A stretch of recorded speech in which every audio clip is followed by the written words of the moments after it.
Welcome back to Beats Within. We're here with a really good friend of ours, Mez. We've known him for almost 2 decades at this point. He is an artist. He is a DJ. He's a producer. If you're from Austin, you've definitely seen his pieces around town, although he has pieces all over the world. He is a part of a few crews. Who is Mez? That's not your real name, but we're not going to talk about it. We're not going to. You're not going to get his full. I mean, real it's name. my real name for all intents and purposes. It actually is, right? Everybody. Like Misa is not necessarily my real name. It is a nickname, derived from my actual government name. But I'm more of a Misa than I am that other name. Right. Right. Sometimes that happens to me. Somebody calls me my real name, I don't even acknowledge. Yeah. And then they're like, Mez, and I'm like, oh hey. There we go. So yeah, I've had it for so long that it is. I don't think of it as a Like longer than you've had your other name. right. You know? Yeah. Yeah. It was like the 40s. My mom was like, I'm gonna call him Mez. She was a 40. She was like, I think I'm going to call him Mez. Mez 1. Mez 1er. Mez 1's the original. Yep. Yeah. And you know, you're with a few crews. I know Time Is Too Short. Tits. Mm-hmm. Love that. Tits crew. Yeah. What is the other? What's Time Is Too Short, and what else do y'all? The acronyms or what is it? For like, Time Is Too Short? Yeah, isn't there like different ones? Terror in the Streets. Love that. Yeah. Triumph induced through sacrifice. That's wow. That's deep. Who came up with that Tomorrow isn't today's solution. So the one before that, the Triumph in Today's Sacrifice, definitely made. Triumph induced through sacrifice. That's definitely made up by somebody who, when they hang out with someone for the first time, they're like, "You gotta listen to this song," and they play "Dance the Devil" by Mortal Technique. Like that's. Like we all got that one friend who's like deep in his thoughts constantly. Yeah. Like that new Sage Francis album. Oh my God! Yeah. You gotta hear this. Fucking Bush did 9/11, bro. You didn't know that? He did though. He did. He was. Yeah.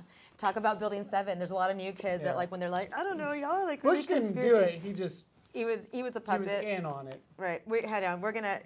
Christina's looking at us because she's like, don't fucking get into this right now. Like a background about us and just Building 7. Yeah, Building 7. That's all you gotta look up. Like, okay, nothing hit it, but it collapsed. I'm sorry, I digress. So back in the days of Plush, you've heard us talk about this. Almost every episode we have, you know, with somebody who's definitely a local Austinite or even some of our friends from around the world. Plush was a staple in underground hip hop culture. It was created by our friend Avi Minkoff, who we will absolutely have on the show later on. He had a turntable crew that he was managing, Table Manners. And so we would go to this little club and we would just like blow that out till 3 a.m. Listening to all the best hip hop turntablist routines. I was there breakdancing. We were just, you know, partying all there, these young kids. But I would take a break and I would come outside. When I wasn't smoking cigarettes, I go off and on. I was very healthy. I was training. I was breakdancing. I was competing. And I was like, all right, I got to get out of this club for a second. And Mez would be on the street smoking a cigarette. I'd be like, give me a cig. And then we would shit, like talk conspiracy theories for 45 minutes straight.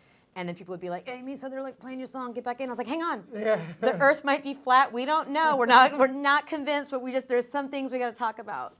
It's on the table. So that's why we may dip into like some sort of thing, like fossil fuel, but that's okay. We're gonna get there.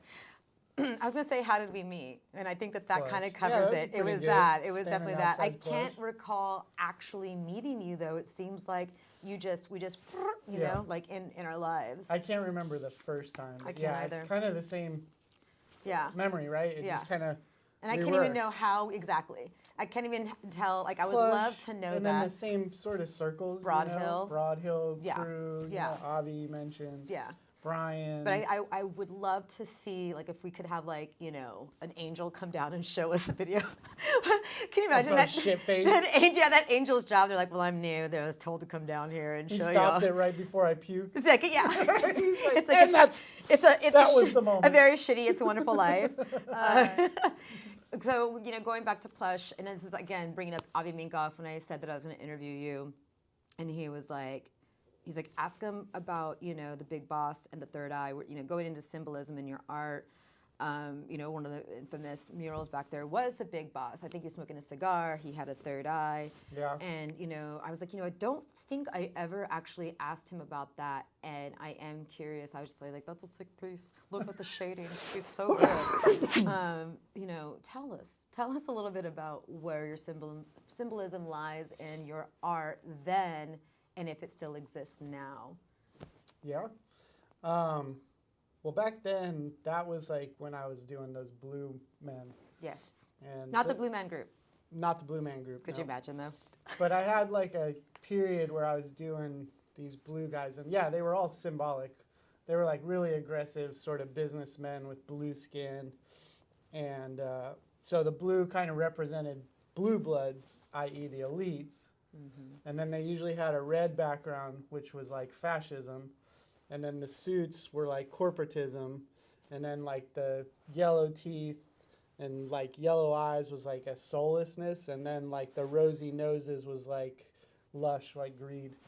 Wow. So there was like a whole symbolic shit behind those things. That's layers. Yeah. And you had the third eye, and the third eye would be closed. So it wasn't open looking at us. Sometimes it was open, sometimes it was closed. But the third eye represents like esoteric knowledge, like higher knowledge, secret knowledge.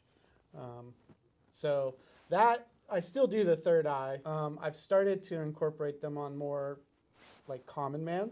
Mm-hmm, mm-hmm. I started to kind of go that direction with it. Like, you know, the blue guys were cool. They had their moment. But I remember like some people would just be too disturbed by them, like they were too aggressive. Mm. And so I started kind of leaning more into like my humorous side with art. Yeah. I mean, I still do serious pieces, but yeah, I started to kind of enjoy getting joy out of people more so than that connection, poking them, you know, right. Because the blue guys were real, like in your face. Like I wanted, you know. There's so much there, and I feel like Building 7. You know what I mean? Like is what those are. And now it's more like, you heard about Building 7? Yeah, like, and just in case you're ready, I'm just over here smoking like. You want to know what I'm thinking? Come talk to Unky Mez. Yeah.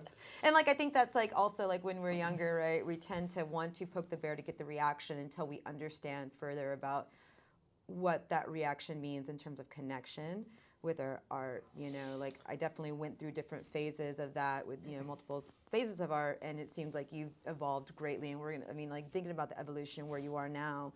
You know, we'll get into more details about that. But, you know, first of all, knowing you for so long, and I hate the word like, oh, I'm so proud of you. Like, I didn't raise you. You didn't come out of me. But it's like, and I've been thinking about that. Like, what does it mean to tell somebody they're proud of them? Because I was like, I had no hand in it. You know, but I'm so proud of, like, whenever I hear, I'm like, what the fuck is an husband? Friends, you know? Because they're, you know, they're people. And if you truly, you know, if they're truly your friends, you want to see them succeed. So you're happy and proud when they do. Right. Or when you see them grow and be better or do whatever, you know, like I have so many friends I'm proud of, and like, you know, or people that name them, list them. Right now I'm at the top. Yeah. Where am I? Is it numbered? Not Misa. She needs to get her shit together. All she talks about is conspiracies. Yeah, she is the person in the basement they talk about. This fucking podcast doesn't take off. Well, fuck. So, you know, we're looking at artistic development. Early stages on, did you draw as a kid, or did you one day just like receive or have like a brain injury where you're like all of a sudden you're like driving a cane, you're just like amazing, like with like fucking spray paint? I mean, maybe, but I don't remember. Because the brain injury. Yeah, amnesia. This is all it's a ghost in the machine I've been situation. drawing my whole life. Yeah. It's like all I've ever known is like art and music. Yeah. That's it. Right. Where do you know like where that started to be a thing where you're saying like this is something that I'm doing and it's kind of consuming my life in a way, even when you're younger, right? If that's all you're really doing, you listen to art and music, recognizing that this is like a part of who you are, right? Like when music for me, you know, for instance, like I can recall the first albums that I had.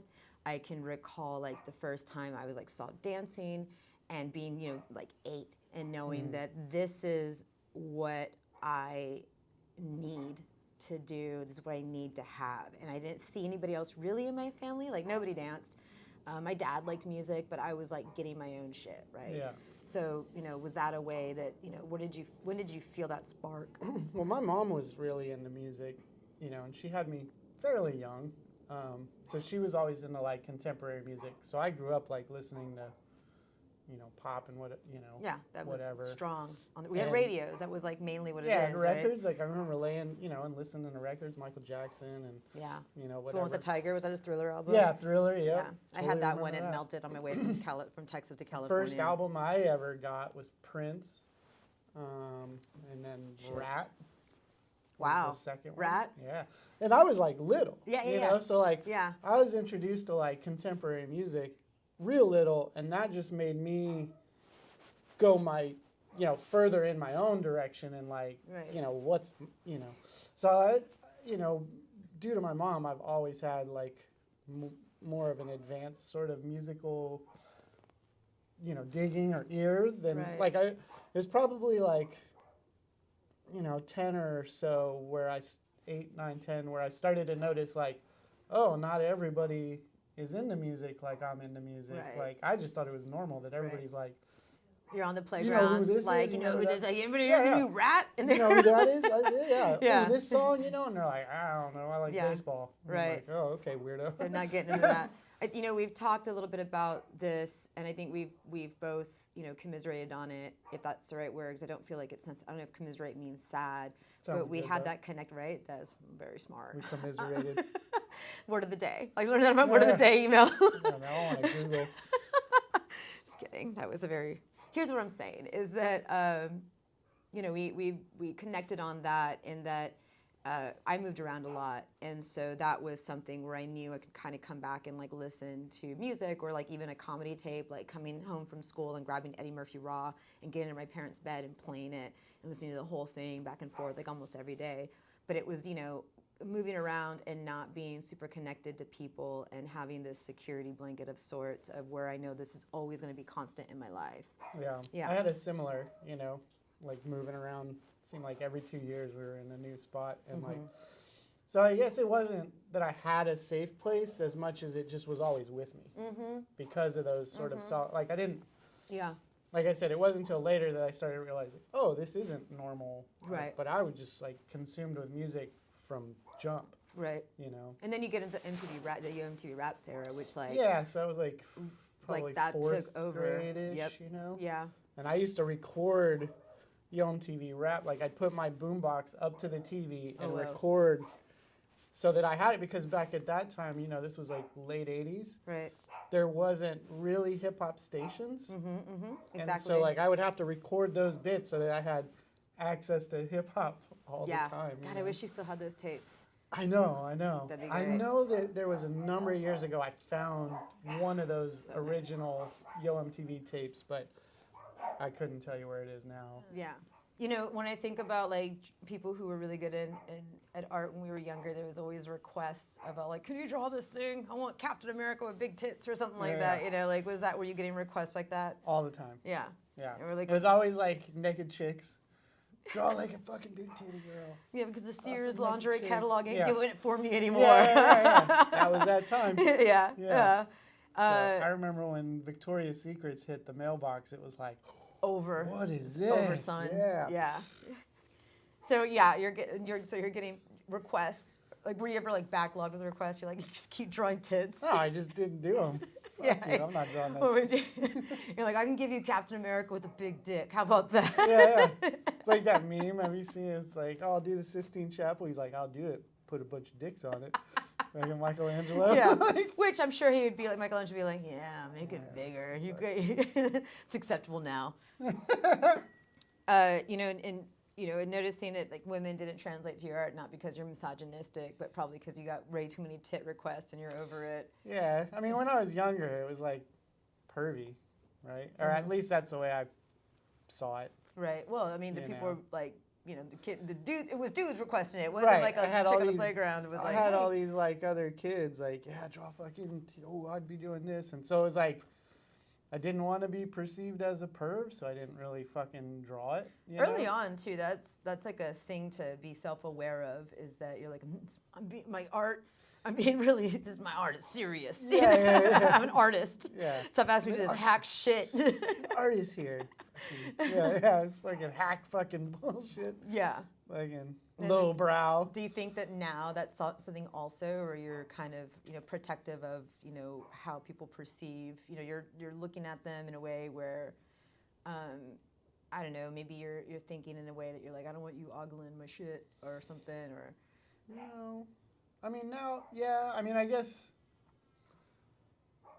with nudes and Yeah. stuff, it's like a fine line between like taste and perversion, Right. you know? Yeah. So I'd prefer to be on the tasteful side than Right. the perversion side. And historically, I was in Spain, and we went to one of the most oldest historic cemeteries. I mean, it is miles long, and I noticed that beautiful sculptures, like insane. Like I have one of my favorite ones is an angel of death, and you can see the skull, but they also have a veil over it. It's just dope. bananas to Yeah. think about how they did that. But all the angels were sexy. Like Yeah? there wasn't one like angel with big Like shoulders. Yeah, there's I'm no a sexy Harvey angel. Crumb type of angel. You know what Yeah. I'm saying? Like they were all like hot chicks, Yeah. all like the titties, like kind of, you know, Those like super thick bitches. right, none. Yeah. And I just found that super interesting that like even these like 1600, 1800 like statues, people are still like put some titties on this angel, and I'm like, do you even what? Like, you know, this is how you're perceiving women, not only like the way that we do with, you know, gods and man. Angels have to be all female, except if they're like Well, angels Archangel Michael. And are androgynous, basically. I thought. I think Are they? Well, how did they sleep with man though? angels. I think isn't that a Greek thing? Okay. No, because it was like, Angels were fucking men in the Catholic. Is that a thing? Or the angels were. yeah, it was like the fallen angels slept with the daughters of man, which would be humans. Right. And that's how we got like the Nephilim. What the fuck's a Nephilim? The Nephilim were like the hybrids of angels, and that's what led to the flood. The flood wasn't about killing humans. The flood was about killing God's abominations, which was the angels breeding with man and creating the Nephilim.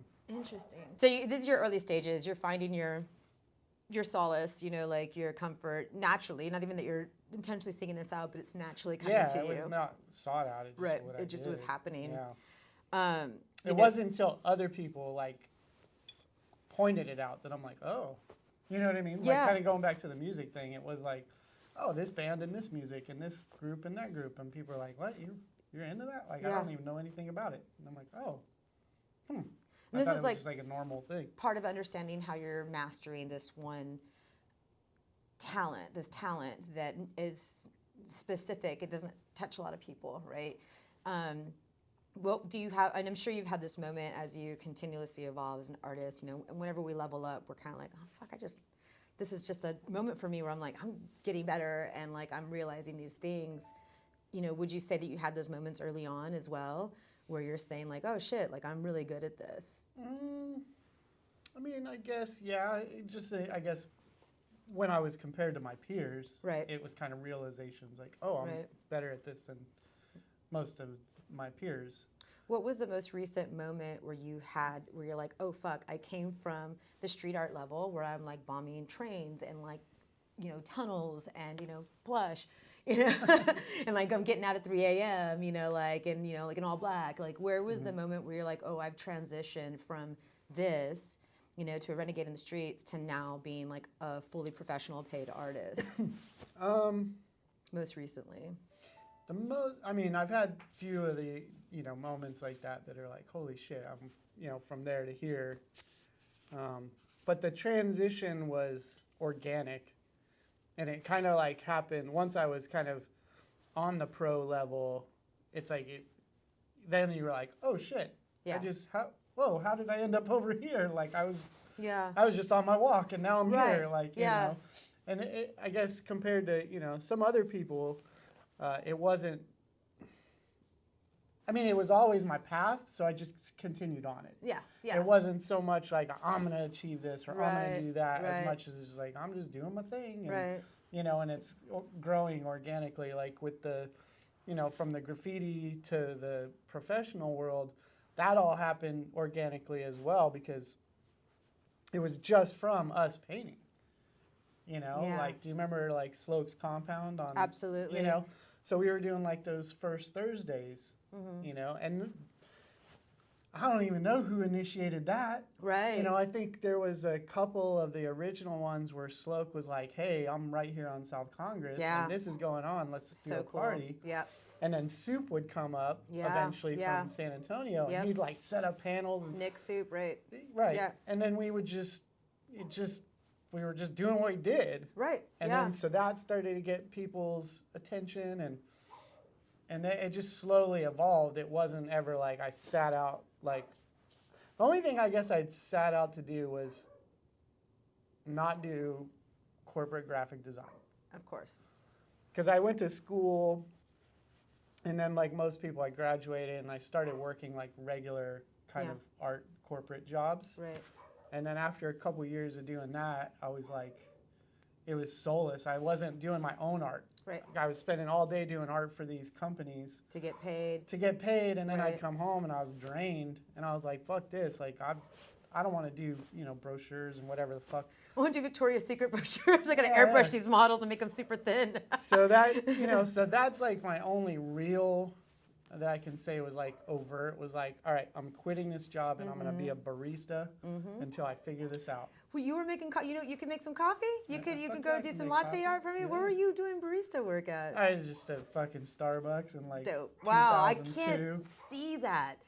We were in the apron? Were people Yeah, mad a at you little for holiday? green apron. Dude, what? Yeah. Were they mad at you for the holiday cups? Were we getting angry at that point? This was like early Starbucks. We were still doing freedom fries, so nobody was really Yeah, mad, this, but we like I hadn't said, this moved was our like anger 2002, so it Yeah. was like Starbucks was not like huge. Yeah, yeah. You know? Right. But like that was like the first job I had when I switched from. Mm-hmm. I remember because it was just first thing. I had a friend who worked there.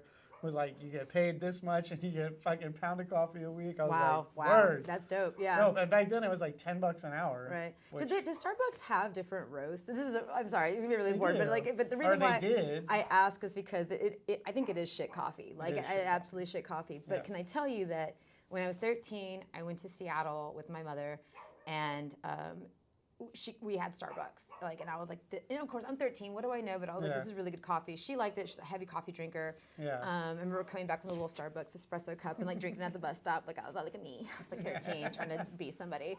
But I specifically recall like being stoked when it became a chain. 'Cause, again, young, didn't know, and I was like, this isn't what I tasted. Like, Yeah. this is gross. And my Yeah, palate wasn't advanced then. I was still thinking Subway sandwiches were delicious. Right. So like I feel like I could tell, the corporation came through, bled through, diluted the product. Yeah. Right? Probably. I mean, I've heard that to this day that like a few of the spots in Seattle are still really good. Wow, I would love But, to go check that out. Yeah.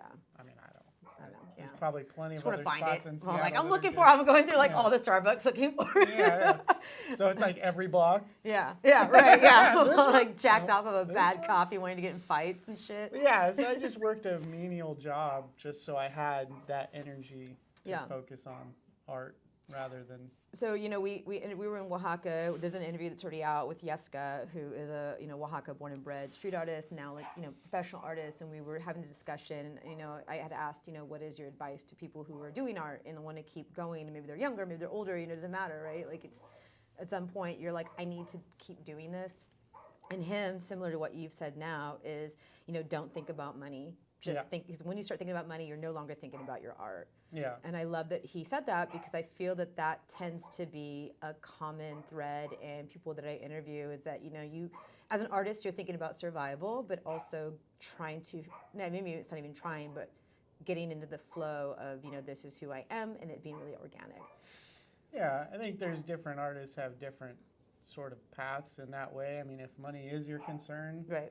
But then I feel like a lot of that's short-lived, right? Right. Because you can pigeonhole yourself too. It's like, okay, this is what sells. Right. Right? Right. Like, in Texas, doing, live, laugh, love, right? So you're doing that to make money because, this is a niche. Yeah. But then you get stuck in that niche. Right. And if you start producing landscapes, then people are like, oh, no, I know you for this. I want that. Right. People want familiarity. Whereas if if you're true, I can't say true artists, but like, I think people who are just born and have always done it, we kind of we have to do things to make money, but ultimately the money is just to produce us to continue doing our thing, you know? And I've kind of tried to cultivate that in a way with my art where I'm getting hired more for my, for me than for basically being a human printer. Right, yeah. Being part of the machine. Right. Like, so that allows me to keep my artistic voice and grow as an artist as well. A few years ago, I was doing podcasts for Dub Academy, and it was called the Dub Pod Great Podcast. Yeah, You can only find those. it was good. It was a good time, and I got to interview Craze. Bird Peterson had hooked us up, and he was like, "Craze is going to be My in town. painting was Come behind through." you guys. That's right. It was great studio. Yeah. God, long live that place. Well, when our friends were running it. I remember Miles was like, "Can you paint a DJ?" I was like, "Can I paint a DJ?" With my eyes closed, my hands Toner behind right back. and everything. Do my left foot situation where I'm painting a DJ. Fuck off. But I had asked him at one point. It was something about it was daily routine stuff. Like, what do you do? What's your daily routine? When you wake up, what happens? And he was like, I get up, I take my kids to school, I smoke a fat joint, get a cup of coffee, and he's like, and then I do whatever it is I want to do. I do whatever it is I want to do. And I was like, what? Like my mind at the time was like, you're not beholden to a specific schedule or like to a specific thing. Again, talking about the money to live. And as I kept interviewing different artists, that kept coming up. I mean, there wasn't one artist that I asked that question that didn't answer a different way. They were saying, I keep true to what, I do what I want. Yeah. I'm keeping true to what I want. And I think that comes into, not to get into the monetizing part of it, but even though people want familiarity and they may want to be like, well, keep doing the landscapes or keep doing, this thing, essentially what they still want is uniqueness because everybody has uniqueness, but they're not all able to tap into that. And so when they see that in somebody, they, I think that connects them as well. Yeah, I also think the only way to be unique is to just do your thing. Right. I think too many people try to emulate other things, which, like I hate when people bring up that old good artists steal, great artists, whatever. Oh, right.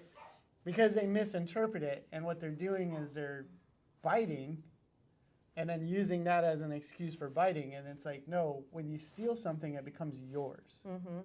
And you make it your own thing. That was a big thing. So great for artist me, copy. Was that? Great artist copy. Yeah. Because you have good artist copy, great artist steal. It's know the rules to break them.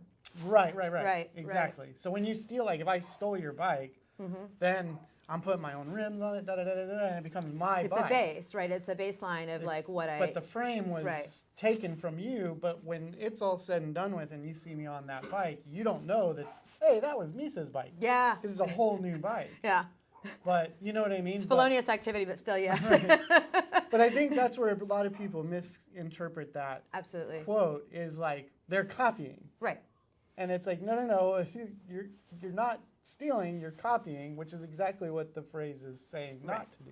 Well, it's a subconscious thing too, I was just talking to Chorizo last week and we were talking about, breaking those boundaries and being able to confidently step outside of them when you're pigeonholed into, hip hop culture early on, it's hard for me to understand where hip hop culture is now, but when we were, doing plush and from the 90s up until mid 2000s, even though there was a lot of positive centric, Afrocentric, reaffirming types of lyrics and sociopolitical lyrics, which seems, really free and to break out of individualistic thinking, there was still constriction on who you can be. I recall when we went from hip hop loose jeans to tight jeans, everyone was mad about it. I mentioned in this last interview, Lil Wayne somehow broke that mold for us, which is surprising because I was like, I don't like Lil Wayne because I was stuck in this whole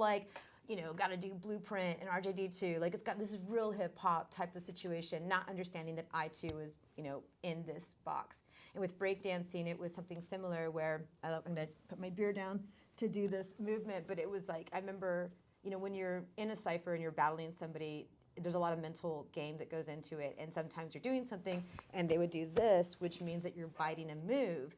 And I would get that, but I'd be doing a 6-step, which is the most basic breakdance move. And I was so now I'm battling somebody and I'm down on the ground and I'm trying to get through it. They're saying that I'm biting. Now I'm in my head and I'm like, how am I biting a fucking 6? And I'm I'm trying to do a whole thing. And, it took me years to understand that the way that I learned was by watching, because there was nobody really taking me off to the side. Every once in a while they did, but I was kind of hated in that scene for a while. And I had to sit there and watch people. And I still recall moves that I did and styles that I tried to get into because I respected these dancers. And it's not, anybody who's hearing this who is a break dancer, any of these people that hated me back then, stay tuned, because when I watched there's so many great hand moves. Also doing the masculinity thing, there's always a suck my dick move, and as a woman I can do that. One, I love That's that so good. one. Me too. I love it. I do.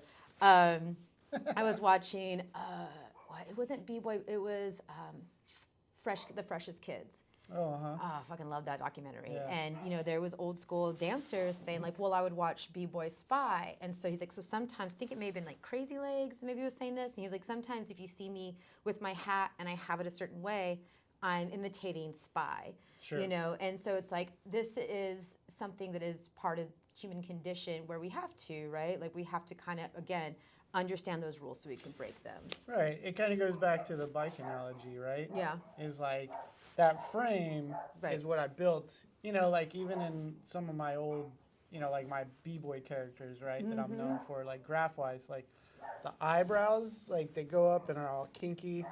Those are basically ripped from Hex. So like so that style, my B-boy style characters were like, I took Hex's characters and then I made them my characters. Right, yeah. So it's like if you really, really know, graph characters and sort of the lineage of like the Muggsy and then Hex and Slick and Mode 2 and all that, you'll be able to see, hopefully I've done it in a way where you really have to know like, oh, okay, I know where this comes from or whatever, but I've turned it into my own thing where you don't know right off the bat. Yeah. But you know that it has this element. Right. Like, oh, that's a graph character. Yeah. But you don't necessarily know why, and it's those things that I've pulled, but then I've done it my way and like, turned it into my characters. And it's an homage in a way, right? Like a few years ago, I was going to Houston for a B-Boy jam. I was waiting. There was like a train coming, and I saw a Next piece that was done in his style, but it was R.I.P. Next. So it was someone who was able to emulate his style as, again, like this homage to him. And Next, NEXT, NEKST is, really, huge graph artist who passed away. Also, side note in there, I saw one of his pieces in Detroit when I was like there a few years ago too. He did a rooftop, and I was like, "Holy shit!" There's a Next piece here, and it's great to capture because like they're gone, right? Just like Trophy, I see Trophy like around town. Rest in peace. Yep. But then also, part of the graph culture is being able to not only understand someone's style, but also when you're able to see their names, like I said, with I saw Next in a different state. And like, if I go by, anytime I get stuck at a train, I'm not upset because I know I'm going to like watch. Attention, yeah. Dude, and it's like, oh, I can, and if I can take barely photos, go down Mopac without being like, oh, 100%. Somebody dropped the wheel. Yeah, no, anytime there's traffic and there's a train goes by, I'm like, thank you. Yeah, and I can just sit there. And, recently I've been seeing, like, what are they called, marriages, when you do an entire car and it's like two cars done together? Yeah, full car. Yeah. I think it's a whole car as a marriage. Maybe that's what it is. But yeah, I've been, like, and I hadn't seen a marriage in years. Yeah. And so it almost seems as if, similar to acid, how it kind of came back in full force, right? Like it's good again. And so like, again, I've been looking for full cars for years and I'm seeing them pop up again, which is just great. Yeah, I'm not a huge train guy. I've done my share, but I'm you not. Absolutely have. Not a huge, like I have friends that are like, that's their thing. Still doing it, right? Well, and that's like their bag. Like they're fucking train guys. Yeah. They'll come do a piece with us, but they'd rather be doing trains, Totally. And I think that's kind of like a thrill-seeking thing too. You know what I mean? Like you gotta, you gotta get wire cutters or bolt cutters. You gotta fucking army crawl in. It just depends on your yard. I got guys that have like day spot yards where they could just go and chill and wow. So it just depends. Yeah. I think the Street Bombers is more of that. Like, you got to be fucking ninja middle of the night, kind of shit. Trains can be, some train yards are stricter like that where you got to go at night and be sneaky. Some, like I said, some people have them in different parts of the country where it's mad chill. Yeah. I've heard of guys, getting a job at the train yard so they can let their friends in. Right. Right. Yeah. I've heard of guys, though, that, they have spots where they can literally basically, like, grill and, like, just paint. That's dope. Yeah. And then, a lot has changed over the years. I don't think I could be wrong, but I don't think the bulls are as tough as they used to be. We've learned a lot about how to kind of prep a train first so that, you know, your stuff's going to stay up, you know, Yeah, like yeah. keeping the numbers up and stuff Right. like that. So Do you recall years ago, I think this was like 2003, when the New York subsidy, like the subway went down? Like there was like down for a couple of days. And so all of these graph artists from around the world immediately booked flights to New York because the tunnels were open because the train system was down. Yeah. And so like I remember asking one of my friends, I was like, where's, you know, your boyfriend, whatever. And she's like, oh, he went to New York. Train systems somehow went down. It's happening for a few days. And so everybody globally went down there to bomb the entire tunnels. yeah. Fucking love that shit. I heard, I mean, I could be wrong, but like they won't even let the train pull out. Like if you bomb it in New York, like they'll decommission that train till it's cleaned. It's fucking So stupid. it won't even run the line. It's so dumb. So it's really just a picture thing, Yeah. you know, and we did it. That's unfortunate because when I could think be about, wrong though. Like I said, that's not my. not entirely certain. I hope they don't, because it's like when you think about, you know, I think a lot of conversation right now obviously is gentrification, and you know when people talk about New York, you know that is New York is seen like that's graffiti, and it's important for a city to have it. You know, people think it's a nuisance, but it's not. And then, again, my opinion, his opinion, whatever. Putting it in your mouth, I know that's your opinion. It's similar to, you know, in Austin, trying to cultivate this urban, you know, subculture of sorts, where I'm like, you have to see these things because people who are transplants and are coming here, they're coming here for a specific reason. They're like usually leaving small towns, like leaving really whitewashed towns in like the Midwest or something. And people have that dream of being in this big city, and what isn't part of a big city except for like subcultures are what makes it the city. You know, it's not the corporations. I know that there's the Big Apple or whatever, but like people aren't leaving the city, like their hometowns, to go to Manhattan to live in like a corporate, you know, button-up world. They're like trying to get into the gully of it. And so, you know, the thing I like about Austin right now is that I'm seeing some of these young cats come up. Their hand styles and like their, you know, their letters, not that great. However, they're hitting rooftops. They're getting up. Yeah, exactly. They're like, they're doing overpass signs, and like that shit's dangerous, you know? There's a few kids that I'm like, yeah, you go. For There's sure. a few other kids where I'm like, you're doing it. And that's why, like, if you see that, if you're not somebody who's into Some graffiti of those culture, too are like roll down, like where it's just a paint roller, Right. and they're just hanging over the top I and didn't rolling think about it that like way. that. Yeah. Like again, like if you're like, that's a nuisance. Like think of you when you see these pieces, you have to appreciate the difficulty of it, which also like brings into the conversation about, you know, going into, you know, I was talking with one of my friends, and he was mad about it was the banana tape duct or duct tape situation, and he was like, "What was this?" And I was like, "But is it making you feel? That's art, you know?" And I was like, "That is art." And I know that we had talked about this earlier. It's money laundering. It's money laundering is what it truly it's is. not It's fucking actually art, it's money laundering. It's actually money laundering. And I was like, yeah, that's true. I love. You know, I how love do some you fraud. fucking deal with the like? Hey, I need to send you 1.2 It's million, lazy money blah, blah, laundering blah, too, blah, blah. which I do. I respect You money know. laundering if it wasn't like the 50% rough number of the global economy is black market. It is money laundering.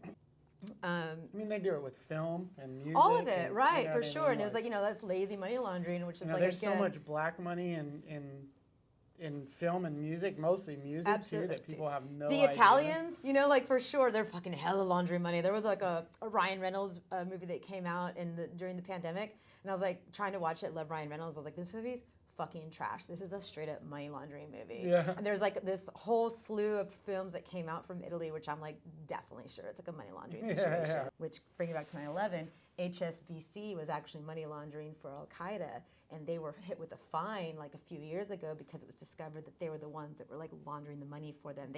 There was evidence for it, but they turned a blind eye because they're holding the money, and that's good for their profit and their shareholders and all of that. And we get in, Yeah, we yes, but like again, I digress. The banana and the the masking tape thing, and like thinking about how art is also used in this black market way because it bleeds into everything. So I want to move into music, but wait. Yeah, So I wanted to bring you back to something. please do. We were talking about when you were talking about people moving into the urban centers for the subculture. Right. Now, some people don't like all the graffiti and the tags and the this and the that. But you'd hit on something just before that to me is my take on all of it, right? Is when you were talking about next. So to me as a graffiti artist is like seeing that tag of like, that's so-and-so. Yeah. So most, and I think that's where people get it wrong. I've had this so many times over the years is people are like, oh, when they find out I do graffiti, oh, like, I love all that pretty shit, but I don't like the little scribbles. And it's like, yo, those scribbles are the essence, right? 100%. And imagine, I go, look at it like this. Once you start to know, imagine walking down the street and you look at an electrical box and it's got a Feels so good. Well, it's got a Picasso signature. 100%. And you're like, yo, Picasso was right there. He did that. Right. So to me, that's, Next Yeah. or Jabber or whoever, is like, yo, that's Yep. fucking so-and-so. Yeah. Like, that's dope, Yeah. And they were there and did that. And that's the connection part of it, that we've kind of touched on that earlier. When we're thinking about the community, like community has to have connection. So whether you're into this culture or not, if you do notice and you appreciate it, then you are connected because you had that recognition, and there is something that kind of lights up in you. I have a friend that, we both like King Baby. Like, we'll see King Baby tags around, and like, I like the black letters. And so like, we'll send each other whenever we see a King Baby in like different cities and stuff. And we like, we have this connection too, where we're like, it's so funny. And that, you're absolutely right. I collect photos of hand styles. I love people's different hand styles.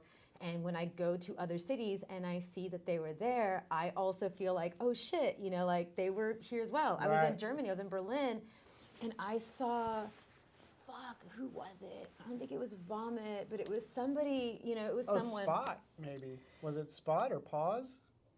I think it may have been Pause. It was Pause. Yeah, because I think I heard he moved to Germany or something. Shit, yeah, we were in this old abandoned, what was it called? But it was basically a spy center that they would use, and now it's like an artist commune. You can take tours in there and everything, but everyone's tagged it up. Yeah. And so I'm in Berlin, and I see this, like, and I'm like, there's no fucking way. Yeah. But it is that, like, it's like you're going global, like That's anytime you like travel. dope. You're like, oh shit. 100%. Yeah. And also too, like the thing with tags is because it's the most accessible and sort of your first step into graffiti, there's obviously a lot more trash. Yeah. So you got to sift through a lot more of it, and there's a lot more bullshit. But those good tags are like the best. Like I'll take a fucking ill hand style over an ill piece any fucking Absolutely day. that. God, I just when I look at it, I can just, it's like feeling the lines of it. Yeah. I was in San Francisco with a friend, and I was taking some photos of things, and he's like a contrarian to like the heart of him. And I was like, well, those are good letters. He's like, you don't know what you're talking about. And I was like, oh, don't get me started. And like, of course I got started, and I was like, look at the, and I'm going through it, and I'm like, the looking at a good hand style makes me feel something like it's almost like the Smooth series and Ghost when like fucking Patrick Smooth puts the fucking, like I can like, it's just like, it's this tactile feeling of like how smooth the paint came out of the marker, the flow of the music, curves. right? It's like rhythm and flow and style, and and even if somebody's got like a punk rock edgier style, but the only way to have a good hand style is to do it a million times. Yeah. It's a Bruce Lee. You can't have a dope hand style and do it part-time. Yeah.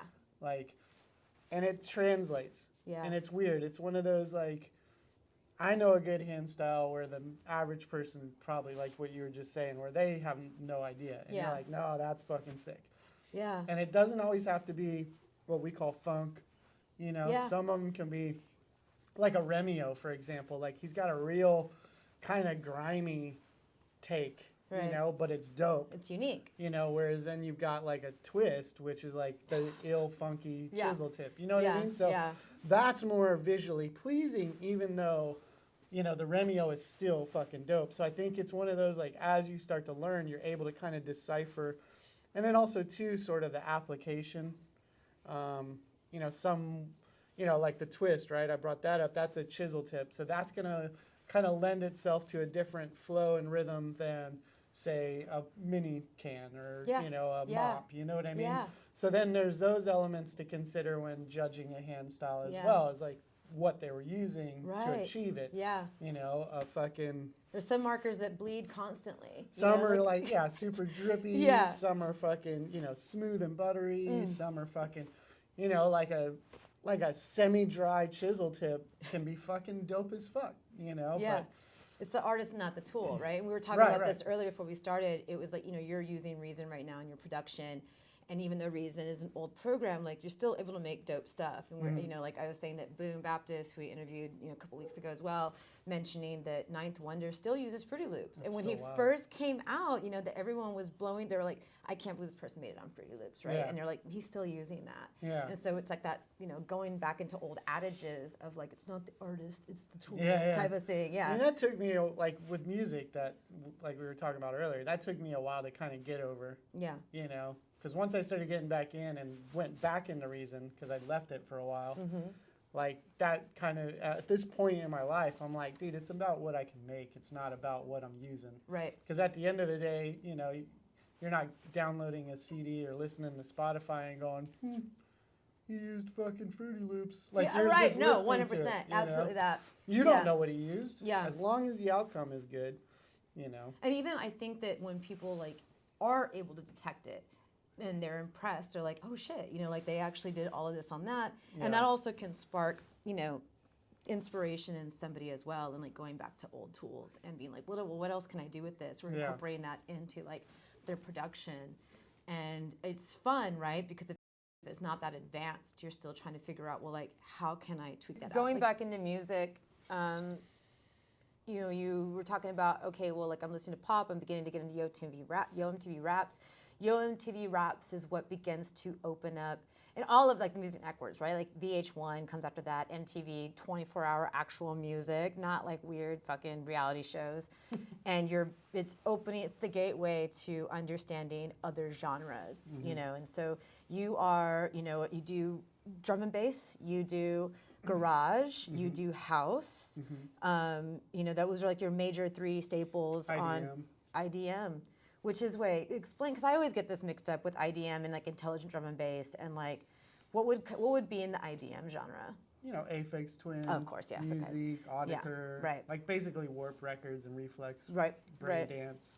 Well, I think that was like a really Dadachi. funny conversation to have between the IDM when that was like, I remember hearing that first in the early 2000s and not understanding how to catalog it. Because I was like, well, there's drum and bass, there's Ronnie Size, right? Which I was like, and there was jungle, and I was like, well, what is the difference between these things? And couldn't break that down. So now hearing that it is Aphex Twin who did drum and bass, but he also just kind of spread across different genres and made like ambient. Yep. And, shit Yeah. like that. And some of that Aphex Twin drum and bass, like they call that drill and bass, like. So now you can get into all the like love it. the subgenres like Love drill it. and bass, Yeah. and then you know IDM, which is like then, because before it was IDM, we called it left field or abstract, Didn't even know. and then like IDM kind of popped up. Yeah, like you said, around like 2000, I'd say. It just kind of, and like the IDM people didn't really like that name. Yeah. You know. Yeah. But never decided on one though, because again, like it was such a broken genre of like it was just kind of going all over the map, right? It was kind of it's unique. It was like a break, like because you had like those genre specifics, like this is jungle, and then within or drum and bass, and then within Big Beat jungle had its moment. Also, Big Beat, which was basically just breaks, but right? like slowed So down. then you had Florida breaks, and then you had stop. I love you know what I Florida mean. breaks. Love and it. then I you do. had Big Beat, and then you know what I mean. Yeah, so they yeah, had yeah. those splinters, and so like with drum and bass and jungle, you had like Liquid and Neurofunk and da da da da. Liquid drum and bass is making a good comeback. I'm doing Yeah. a trap mix right now that ends in liquid drum and bass. It's really beautiful. Tight. I know. I'm really psyched about it. I'm almost done with it. So so the IDM came from the left field, abstract field, and sort of what they would call electronica. And electronica was like so. I remember liking electronica. I think I liked that term, and So electronica in the '90s to me was more of like the mainstreamier like vocals and stuff that were kind of in these. You know, they had these genre pockets like Born Slippy, maybe. Born Slippy, no. I'd say more like Olive. You're not alone. Oh, right. Da, Yeah. da, da, da, da. You know, the more the poppy kind of. I heard somebody spin that out when we were in Oaxaca. There was this Oh, tunnel really? rave. Yeah, they did a few like old tracks on vinyl too, Yeah. and me and Bob went and grommet, and we lost our minds. sick. Yeah, we have some video So of that's it. what I would think more like electronic is, or electronica would be, or like the Bjork stuff, where Yep, it's like definitely. kind Yeah. of pop, and Yeah. they have elements of these subgenres, but they're not like Yeah. this is a house tune. Yeah. You know what I mean? Right. And then IDM and left field was more like that way, but not pop, where it's trying to be more about music, and then they're kind of walking the line with some of these genres. It's like math rock for electronic, right? You know what I mean? Yeah, it's like, how can we explore this? Where it's not right. You know, so it's We're all like over. really musical and Abstract melodic, jazz, but right? then that's where you get all like the stutter glitch drums and stuff, which would be like the math rock element, right? And Right. you're like, Yeah. you Yeah. know, you Totally. know, and adding those with these like complex and beautiful, you know, chord progressions and sonic arrangements. So like I was really big into that, mostly because of like just the newness of it and the realness, like the creativeness of it. You know, like it was musical, whereas like, you know, something like house or jungle is like, this is dance floor or this is energy orientated. Right. Where like IDM is like I could put headphones on or I could listen to it while I'm doing art and whatever. Yeah. And it was like, you know, able It's to be in my very head. cerebral. Way Right. more cerebral. Yeah. So it wasn't anything I necessarily played out. Right. I did have a radio show for a short time where I played Where? some of it. With who? Co-op or? No, in San Marcos. Oh, on the shit. San Marcos. Nice. Was it a radio. college radio station? College I love radio, college yeah, radio, yeah. man. The show is called Sonic Impressions, Good name. which that No, was too actually long? not the name I came up with. My name was Bliss Contingency. Were you the guy that thought about what was the tits thing? I was like, was that No, you? Did no. you spurt it off? Were you the Yeah. friend that thinks you? Right. So they're both long names. But yeah, so that radio show was more based around like IDM and left field music. So I was playing like Eamon That's sick. Tobin Yeah, and yeah. Quartet and Autiker and stuff like that. Yeah. Perfuse 73, it was like right So when much. Perfuse hit. Yeah, so I was like, dude. So I was like on that tip, that was what, like 2001? So it was like Perfuse machine drum, that early machine drum stuff Yeah. was like kind of glitch. They would call it glitch hop now, Wagon but at Christ, that time, LTJ Wagon Bookham, Christ, right? Yeah. So LTJ, I think more of like liquid drum and bass. Okay. But yeah. like Wagon Christ was definitely more on the IDM Yeah. side. Luke Alias Vibert. and Tarzier, which Ben and I connected on like a while back, where we were like, he's like, I didn't know anybody else listened to that. I was like, Yeah. I fucking listened to that. It made me think some That sad was like shit. me and Hobo with music. Like we were over at his house one night Oh shit! partying, Oh my god! and fucking he's like, put that record on. I was like, dude. Wait, you know Hobo what? Mouth or Hobo D? Hobo D. Okay, yeah. We have two friends that are called Hobo something. Hobo Mouth. I don't know if he listens to much electronic music. He might. Like that's what I was gonna say. Is like he's one of those dudes where you're like, oh shit, like you know, he's an onion. He's a blooming onion of. Yeah. There's so many layers. I there. know that much. Yeah. But I think he's kind of one of those like electronic music from the sidelines because of Absolutely. all of the friends he Definitely has. weirdo. you Yeah. know? Yeah, I used to make beats with him. Like me and my Did friend you? Greg and Nathan Jones. Yeah, we would all we would Oh. hang out on an old He's MPC actually and doing art AS10. now too. I Last saw time and I him, liked yeah. it. I Yeah. really enjoyed it. Hobo Mouth, Alan, we love you. Look Yeah. at us. Love you, Alan. We love you. Miss you, bud. Hobo Hobo. Don't Hobo miss D. you. Yeah, where the fuck have you? You dip in and out, Hobo D. We were supposed to do lunch today, actually. That's fucked up, and he didn't. He bailed. I didn't call. Oh, that's fine. You bailed. It's fine. So the IDM you're not really spinning out, but that's something where you can meditate on. You can like have that fun, right? Yeah, it's And Boards of Canada and shit. you yep, know. definitely love them. So that's like shit that I like to listen to, like sometimes in my studio. Or Absolutely, yeah. Because it's just like I can zone out and fucking. Yeah, I paint. have a whole playlist where I know there's IDM in there. Like there's definitely Blue Sky Black Death. There's a lot of them in there. I know that one. Blue Sky Black Death. You would love. Dude, great. They're no longer together, but amazing. Like every album's just a banger. But I have to have like that kind of thing, and that really opens me up creatively. Be editing photos or like doing some work. Like I have to kind of have like I don't know what it is. It's really Good. intelligent. IDM. It is though. Like it's good and meditative. Smart one. Did you even do like techno? Like, were you ever? Cause I love techno. Yeah, I always talk about it, but like, I feel like I was trying to tell you about a techno mix earlier, and I was like, I think Mez will kind of understand how dope this is. I mean, I get it. Yeah, But yeah. It just was never my thing. It's not as much in that, I'm noticing the genres that we were talking about with drum and bass and jungle and, and garage and house. That's a soulfulness to it. bass. Yeah, bass. know, Yeah, there's and still a broken soulfulness beat, in there, broken like- beat. You know, that's where I do some house, and I like some techno, but Techno's aggressive. the 4th floor is just, for me, techno is just too minimal. I need love something that. else. Dude, you I know? fucking, Like- I've talked about this like so many times where I'm like, 2 I'll- hours of fucking. with just like a Oh my little God. change, and I like will be in a spot where I'm like, I fucking can't. I just, I don't know why I love it. I love like it. them changes that kick you in the face. When did you start doing, did you DJ or produce first? Oh, DJ. You DJ'd first. Yeah, what was it? How did you get in there? I got into DJing, well, because I saw like scratching and shit. Totally. And I was Yeah. like, oh, I want to do that. And so, like, my first turntables I ordered, it was like 94, 95. And I ordered like a beginner pack from Upstairs Records in New York. And it Yeah. was like 2 belt drive. Was it Newmark or was Gemini. it It was like two Gemini? Gemini. Does Gemini still make? I don't think so. Me neither. I Yeah, haven't seen I remember Gemini them in a being while. shit though. But you, that's what that, Yeah, that I was had like what you 2 had to have, Gemini right? belt drives and a little 2-channel Gemini mixer with like a transform button, which, you know. Yep.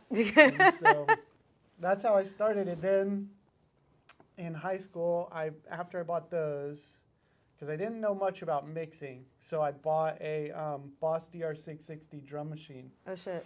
and I would make beats and then like do little, Yeah. Wow. DJing So you're like sampling you're connecting like the the Best the I could beats, at that right? Well, time, I mean that's still like you know. an And advanced thing.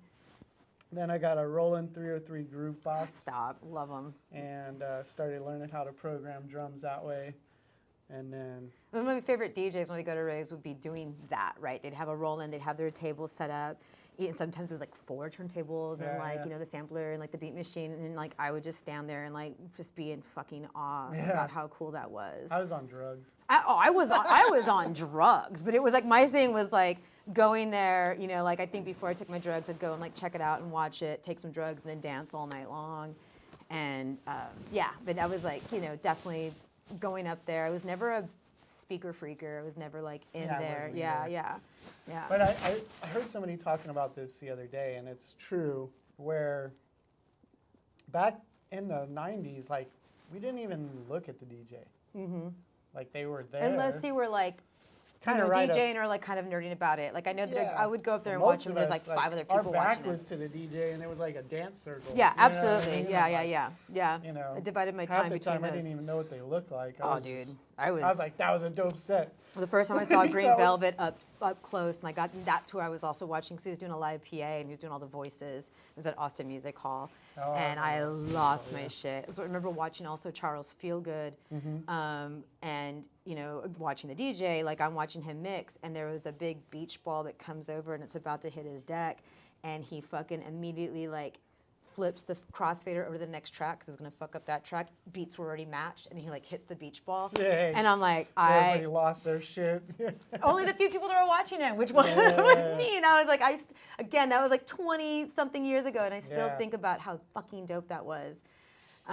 Yeah, so you're using the beat machine now. You're DJing, and are you in Austin at that point? You're still in No, Dallas. That's Houston. You're in Houston. Yeah. Okay, great place to be for music. Yeah. Also during that time. And so, like, that's, jungle is what led me. So hip hop led me to jungle, Mm-hmm. and then jungle led me to house. How did you get into jungle from hip hop? So, friend of the family is Charlie Pride, which is like a country music singer. Wow. His manager is British, Okay. John. And so it was probably 94. John's son, Nick, came over from England to visit. And, I'm like going off on hip hop, and he's like, have you ever heard of jungle? And I was like, no, what's that? And he's like, so we had to go out to the car so that we didn't piss off the parents. And he pops in this tape that was recorded from pirate radio. So it had like the MCs over it and everything. It's got And the that was- fidelity also that's kind Yeah. of, it's like I crackly mean, at and that like, time, yeah. I didn't. but Doesn't yeah, matter. That sounds good, right? Like that's just ugh. Game over. I was like, yo, what is this? And that was it. That was a that would kick junglist, you in, you right? know? Yeah. Fucking Through and through. done. Yeah. Let's see. So, okay, so you had your nights at Plush. It was, remind me of the bass night that you were doing at Plush. It was did Say What and Not Too Deep. Mm-hmm. What was the Not Too Deep? Not Too Deep was more UK oriented. We did like a lot more garage and bass line and 4/4. Why was it called Not Too Deep? I don't know. That's what Seville came up with. It works. I liked it. Say What was, we focused on a lot of UK, but there was such a diverse group of us that it was really just kind of bass, you know. Yeah. So it was like, at that time it was like Fidget was big, you know. Wow, Remember yeah. Fidget House, and like Bass House was not a name that I saw until way later. I always called it just UK bass. Yeah. But early inceptions of like bass house, so like Chris Lorenzo and fucking the Dirty Bird stuff, you know, Claude Von Stroke, a lot of that Yep. early AC Slater, you know, this was all around 2011, 12, you know? Yeah. And then before that, you know, with Wait and Right. Shout you out know. Gromit. Gromit, Sloppy, Tyrant, Mike, all you guys, I love you. Yeah. Big love. Mike Interline, right? Who Yeah. also helped start this podcast. Shout out Interline.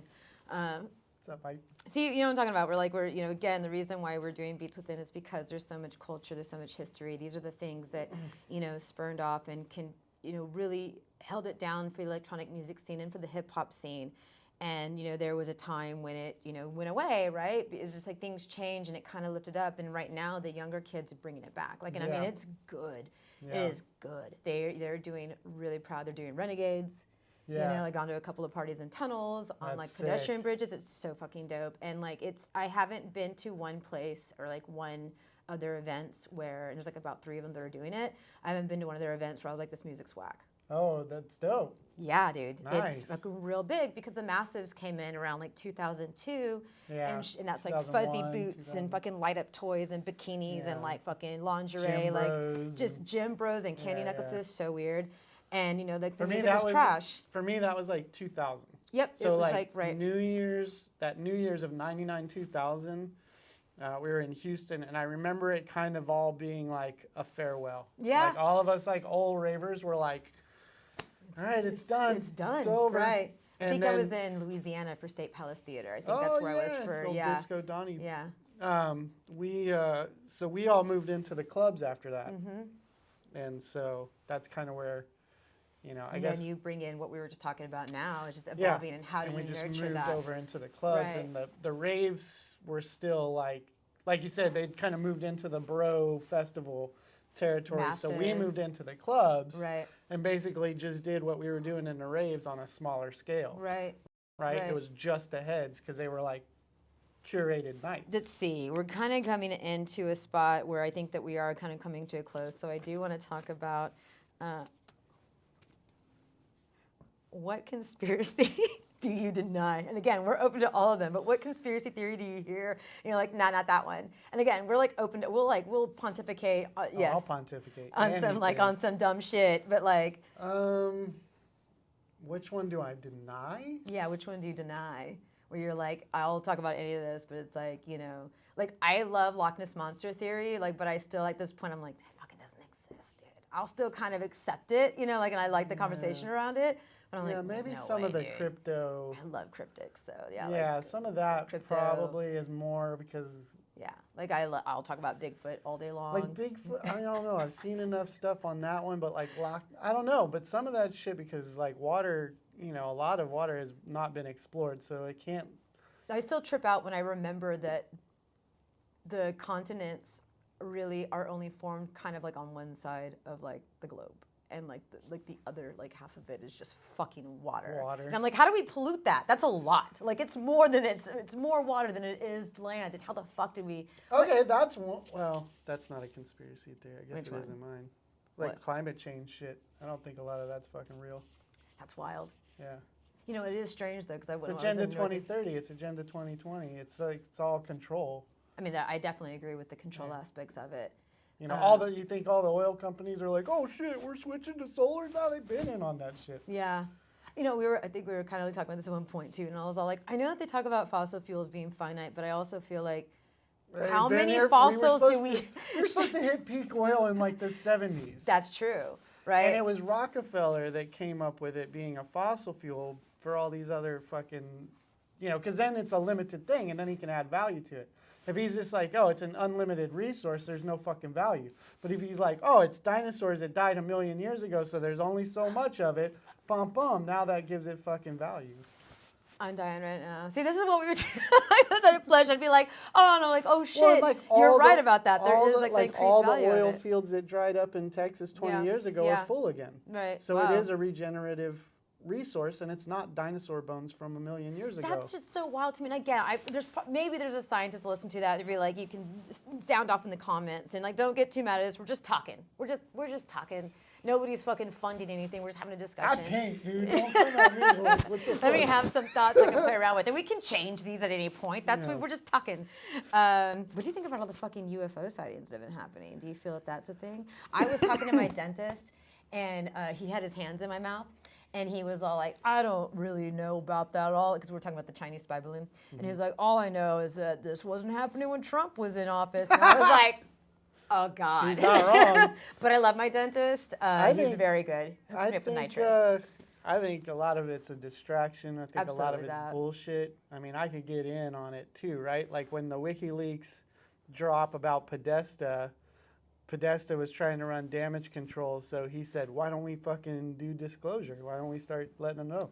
That shit, right? I'm all like, why So- are they giving it? They're like, we're gonna finally disclose these fucking because there was a law. I'm like, y'all never listened to laws before. Why would you all of a sudden be like, time limit? We're Yeah. gonna let this fucking go. Well, they didn't care about your health before, but now all of a sudden they want you healthy and fucking whatever. Yeah. I mean, there's a lot of things. Don't Yeah. buy it. If they start all fucking talking about that shit, it's probably bullshit. Well, the thing also, like when we're like, I love aliens, would love, and I do. I don't know, man. I love them. I think they exist. Sometimes I'm like, it's a lonely ass universe, though. Maybe they don't want to fuck with us. I'm not I entirely think sure they exist, but not in the way that the public thinks that they exist. on that.